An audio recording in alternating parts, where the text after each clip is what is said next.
নমস্কার বন্ধুরা, আজকে তোমাদের জন্য একটা মাছের ঝোলের রেসিপি নিয়ে এসেছি, কিন্তু একটু অন্যরকম। এই বর্ষার দিনে মানে মোটামুটি বাড়িতে প্রচুর সর্দি কাশি, নানা রকম জ্বর এইসব কিন্তু লেগেই থাকে। সেই সবের জন্যেই একটা মানে রেসিপি তোমাদের সাথে শেয়ার করছি। এখানে আমি কাতলা মাছের পিস নিয়েছি, যে কোনো রুই মাছেরও পিস নিলে হয়ে যাবে। লবণ হলুদ যথারীতি মাখিয়ে রেখে দিয়েছি, সেটা আর দেখালাম না। আর এখানে পটল কেটে রেখেছি, পটল আর আলু কেটে রেখেছি। পটল আর আলু দিয়ে ঝোলটা হবে। আর এখানে তোমরা সাদা তেলও নিতে পারো, সর্ষের তেলও নিতে পারো। আমি সর্ষের তেল নিয়েছি। তেলটা একটু গরম হলে তারপরে আমি মাছগুলোকে ভেজে নেব। বেশ তেলটা একটু গরম হবে, তখন মাছগুলোকে আস্তে আস্তে দিয়ে মাছগুলোকে একটু ভেজে নিচ্ছি। আর মাছগুলো সবসময় লবণ হলুদটা মানে 15 থেকে 20 মিনিট মাখিয়ে রাখবে। যদি আধ ঘন্টা মাখিয়ে রাখো খুব ভালো হয়, তাহলে মাছ ভাজতে কিন্তু খুব সুবিধা হয়।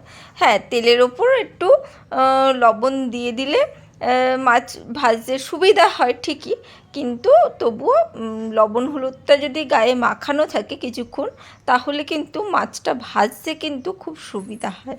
আর এই বর্ষায় কিন্তু এইভাবে গরম গরম ঝোলটা একবার মাছের ঝোলটা করে দেখো, আশা করি ভালো লাগবে। একটু অন্য রকম। আর সত্যি বলছি, মানে এই সময়টা বা ঠান্ডা গরমের সময়টা প্রচণ্ড ঘাম হয়, মানে এই সময়টা না মানে প্রচুর শরীর খারাপ, তাই গা হাত পা ব্যথা প্রচুর কিছু হয়। মানে সেই জন্যে একটা ঘরোয়া টোটকার ঝোল বলতে পারো। চলো বেশি না বকে একটু রেসিপিতেই যাই। দেখতেই পাচ্ছ মাছগুলো বেশ ভাজা হয়ে গেছে, ওই একসাথে একটু লেগে গেছে। ছালগুলো যে থাকে সেইগুলো অনেক সময় গায়ে লেগে থাকলে অনেক সময় লেগে যায়, সেটাও একটু খুন্তি দিয়ে করে তুলে নিলেই হয়ে যাবে। ওইদিকে মাছগুলো ভাজা হয়েছে, আর এখানে পটলগুলোকে আমি আগে দিয়ে দিচ্ছি একটু হালকা করে ভেজে তুলে নেব পটলগুলোকে সুন্দর করে।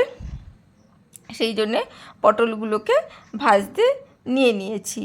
আর এখানে পটল ভাজতে ভাজতে আমি এইদিকে দেখো কাঁচা লঙ্কা আর কিছুটা রসুন নিয়েছি ঝোলটা করব বলে। কাঁচা লঙ্কাটা তোমাদের ঝাল অনুসারে নেবে। আর এর মধ্যে নেব আমি এই দেখো, কি বলো তো, এটা কালো জিরে।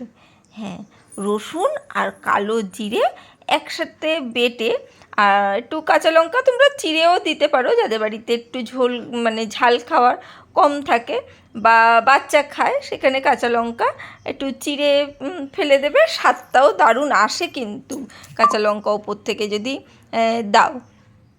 আর এইভাবে যাদের বাড়িতে ঝাল খায় অসুবিধে নেই, তারা এইভাবে বেটে দেবে।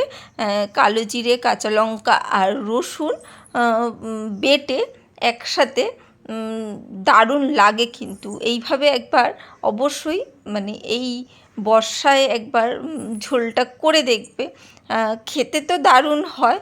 আর অনেকটা মানে গা হাত পা ব্যথা নানা রকম প্রবলেমে ঠান্ডা লাগার থেকে কিন্তু অনেকটা রিলিফ পাবে।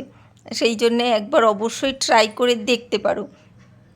চলো আমরা শিলনোড়ায় ভালো করে বেটে নিচ্ছি, ওই কম মশলা তো সেই জন্যে কিন্তু আমি শিলনোড়াতে বেটে নিচ্ছি। কারণ বেশি মশলা হলে মিক্সিতে ঠিক আছে, না হলে এই জাতীয় মশলাগুলো শিলনোড়াতেই বেটে নেওয়াটা খুব ভালো। আর যদি পেস্ট করে রেখে দাও তাহলে আলাদা ব্যাপার, তাহলে মানে বেশি করে একটু পেস্ট করে রেখে দিলাম, আজকে একটু ঝোল করলাম আবার পরের দিন লাগবে, তাহলে তোমরা মিক্সিতে বাটতেই পারো। আমি একটু শিলনোড়াটায় রয়েছে যেহেতু ওই ব্যবহার হতো না, তাই তাকে একটু ব্যবহারের কাজে লাগাই।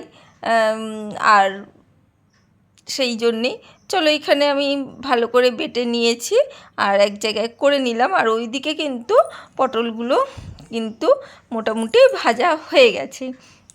হ্যাঁ, ওইদিকে গ্যাসটা কিন্তু তোমাদের খেয়াল রাখতে হবে যাতে পটলগুলো আবার না পুড়ে যায়। দেখো পটলগুলো কিন্তু খুব এবারে তুলে নিচ্ছি, পটলগুলো ভাজা হয়ে গেছে যেহেতু, সেই জন্যে একটু তুলে নিচ্ছি।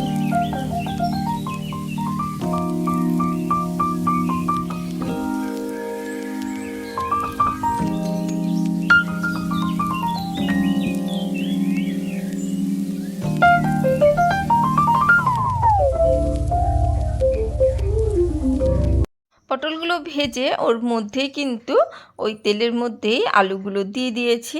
আলুগুলোকেও সুন্দরভাবে নাড়াচাড়া করে ভেজে নেব, সুন্দরভাবে একটু হালকা করে ভেজে নেব। ঝোলের জিনিসে তো বেশি ভাজতে লাগে না, আলু বলো পটল বলো, সেই জন্যে হালকা করে ভাজবে, তাতে কিন্তু স্বাদটা দারুণ আসে। বেশি ভাজলে কিন্তু মানে ঝোলের স্বাদটা ঠিক ভালো আসে না, সেই জন্যে কিন্তু আমি দেখতেই পাচ্ছ সব আলুটাকেও কিন্তু হালকা করে ভেজেছি। আর এখানে যে অল্প সামান্য তেলটা রয়েছে সেই তেলটার মধ্যেই কিন্তু কালো জিরে, রসুন আর কাঁচা লঙ্কা বাটাটা দিয়ে দিলাম, দিয়ে সুন্দরভাবে একটু নাড়াচাড়া করে নেব। ওই তেলটার মধ্যেই দিয়ে দিয়েছি, সামান্য যদি চাও তোমরা হালকা করে জল দিয়ে কষতে পারো, কিন্তু ওর মধ্যে হয়ে যাবে। গ্যাসের ফ্লেমটা লো রেখে একটু লবণ দিয়ে দিলাম আর একটু সামান্য হলুদ গুঁড়ো দিয়ে দিলাম। হলুদ ছাড়া মানে ঝোলের রঙটা ঠিক ভালো আসবে না, সেই জন্যে কালো জিরের জন্য একটু কালচে কালচে এমনি হবে, কিন্তু একটু হালকা হলুদ দিলে কিন্তু কালারটা বেশ সুন্দর আসবে। সেই জন্য অবশ্যই ট্রাই করে দেখতে পারো। আর ওর মধ্যেই কিন্তু কষতে কষতে আমি ওই আলু ভেজে রাখা আলুটা আর পটলগুলো দিয়ে দিয়েছি। আলুগুলো একদম সরু সরু কেটেছি, দেখতেই পেয়েছো। তোমরা আন্দাজ মতন লম্বা করেও কাটতে পারো, মোটা মোটাও কাটতে পারো, কোনো অসুবিধে নেই। শেপের জন্যে কোনো কিছুই কিন্তু অসুবিধা হবে না। খেতে কিন্তু অবশ্যই দারুণ হয়েছে, মানে দারুণ হয়ও খেতে, মানে বাচ্চারাও খেতে কিন্তু বায়না করবে না যে কি বানিয়েছো, খেতে কিন্তু দারুণ হয়। অবশ্যই এই কম্বিনেশনে করে দেখো আর বলো। আর জল দিয়ে দিলাম, একটু জল দিয়ে নাড়াচাড়া করে ভালো করে ওই ঝোল হবে যেহেতু একটু হালকা, সেই পরিমাণ কিন্তু জলটা দিতে হবে। আর একটু উষ্ণ গরম জল দিলে খুব ভালো হয়, তাহলে তো যে কোনো তরকারির স্বাদটা অবশ্যই ভালো হয় জানোই। সেই জন্যে একটু হালকা উষ্ণ গরম জল দেবে। আর চাপা দিয়ে রেখে দিয়েছিলাম আলুটা আর পটলটা একটু সেদ্ধ হওয়ার জন্যে, সেই জন্যে চাপা দিয়ে রেখেছিলাম। এরপরে আমি মাছগুলোকে, ভেজে রাখা মাছগুলোকে দিয়ে দিচ্ছি।